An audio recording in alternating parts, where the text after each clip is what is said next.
आपने निज़ाम की हिस्ट्री तो सुनी ही होगी, उसका थोड़ा एक्सटेंडेड वर्जन भी सुनिए। एक झंटू शायर थे जो कि मैरिज पार्टी में निज़ाम की बेटी के चले गए।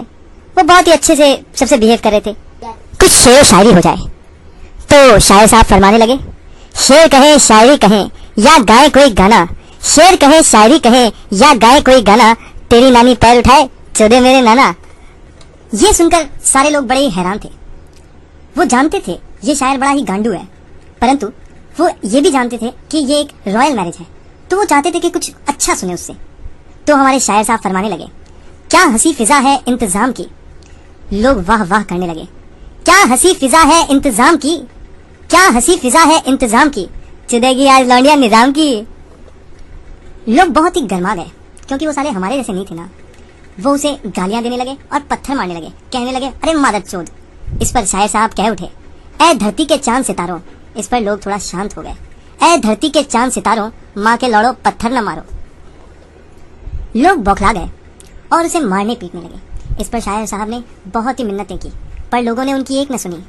तो आखिर में उन्होंने कह ही दिया, गर्दिश में है सितारे गांड मार लो हमारी, गर्दिश में है सितारे गांड मार लो हमारी, जब बहारें चमन में होंगी माँ चोद देंगे तुम्हारी। एक साल यूं ही बीत गया। फिर से निजाम की दूसरी बेटी की शादी तय हुई। सभी लोगों को बुलाया गया। लोगों ने देखा महल के आगे एक झोपड़ा है और उस पर एक झंटू शेर लिखा हुआ है। शेर कुछ यूं था, ये है एक गरीब शायर का झोपड़ा, ये है एक गरीब शायर का झोपड़ा, जो महल में जाए उसकी माँ का भोसड़ा। लोग बहुत ही गर्मा गए थे। इसी कारण से उन्होंने शायर को उसके झोपड़े के साथ शहर से बाहर फेंक दिया। बाकी तो कहानी है, पर कहानी यूं ही खत्म नहीं होती। एक दिन शायर रेलवे स्टेशन पर बैठा था। उसने ये तय कर लिया था ये छोटा शहर उसके लिए नहीं है, इसीलिए उसने सपनों की नगरी मुंबई के लिए ट्रेन पकड़ ली। एक दिन उसने मुंबई में एक अच्छी लड़की को देखा। लड़की का ध्यान कहीं और था, तो शायर साहब ने वहीं फरमा दिया, मुड़कर जरा इधर भी देख जालिम के तमन्ना हम भी रखते हैं, मुड़कर जरा इधर भी देख जालिम के तमन्ना हम भी रखते हैं, हुस्न तेरे पास है तो क्या दिल हम भी रखते हैं। लड़की को शायरी पसंद आ गई और वो मुस्कुरा कर चली गई।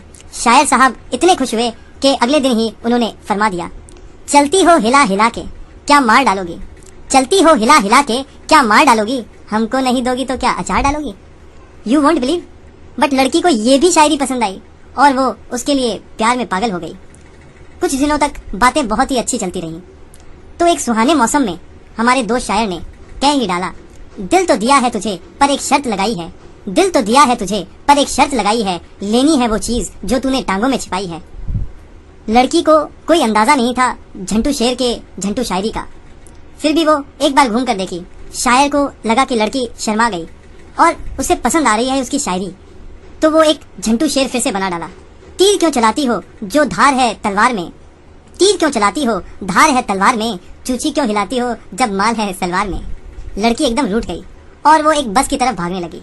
शायर को फिर भी लगा कि लड़की को उसकी शायरी पसंद आने लगी, तो उसने अपनी एक पुरानी शायरी को ही फिर से मॉडिफाई कर डाला और कह दिया, मुड़कर जरा इधर भी देख जालिम के तमन्ना हम भी रखते हैं, मुड़कर जरा इधर भी देख जालिम के तमन्ना हम भी रखते हैं, चूत तेरे पास है तो क्या लंड हम भी रखते हैं। लड़की ने शायर से मिलना जुलना छोड़ दिया तो शायर साहब की हालत खराब हो गई।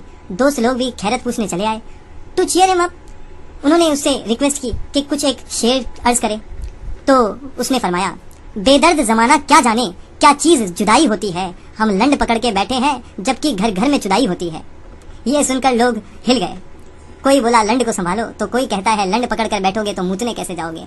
तो शायर बोल उठता है, कौन कहता है कि लंड यहाँ मूतने आता है, कौन कहता है कि लंड यहाँ मूतने आता है, अरे वो तो चूत की याद में आंसू बहाने आता है। ये सुनकर सब दोस्त और भी परेशान हो गए। एक दोस्त से तो ये सुना ही नहीं गया, तो बोला कि मैं कैसे भी करके तेरी डार्लिंग को ले आऊंगा, लेकिन शायर की महबूबा कभी भी वापस नहीं आई। तो उसकी याद भुलाने के लिए वो शायर दिल्ली चला गया। वहां जब कुतुब मीनार को देखा तो शायर कहा, मन कुछ बोल उठा। क्या बोला?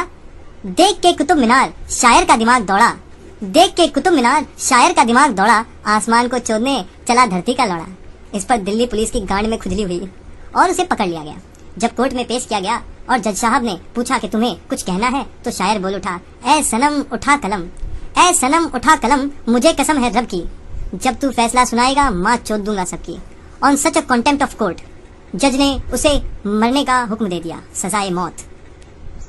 तो आखिर में जब उससे पूछा गया कि उसकी आखिरी ख्वाहिश क्या है, तो उसने कहा कि मैं अपनी महबूबा से एक बार मिलना चाहता हूँ मरने से पहले। उसने महबूबा को फ़ोन किया। एहसान किसी का क्या लेना, हम मूत पे गुजारा कर लेते हैं। एहसान किसी का क्या लेना, हम मूत पे गुजारा कर लेते हैं। जब भी उनकी याद आती है उठ उठ दोबारा करते हैं। महबूबा की शादी हो चुकी थी, पर वो फ़ोन पर ही सेंटी हो गई और शायर साहब ने लास्ट टाइम उससे मिलने मुंबई चले गए। मुंबई जाके शायर साहब को धक्का लगा कि उनकी माल पहले से ही नीलाम हो गया है। शायर ने अपनी महबूबा से कहा, अगर कभी भी तूने वाकई मुझसे दिल से चाहा है तो मेरी लाश को अपने बागीचे में ही दफनाना और उस पर ही अपना बाथरूम टॉयलेट बनाना। वो मान गई। महबूबा ने उसकी कब्र अपने बागीचे में ही खुदवाई। आफ्टर 1 महीना कब्र के ऊपर ही उसने अपना बाथरूम टॉयलेट बनवाया। एक दिन आफ्टर मूतिंग उसने सामने वाली दीवार पर देखा और वह हैरान रह गई। दीवार पर कुछ लिखा था। दीवार पर फिर से एक झंटू शेर ही था। शेर कुछ यूं था, वो आए हमारी कब्र पे और चले गए मूत के। वो आए हमारी कब्र पे और चले गए मूत के। शुक्र है इसी बहाने दर्शन तो हो गए उनके चूत के।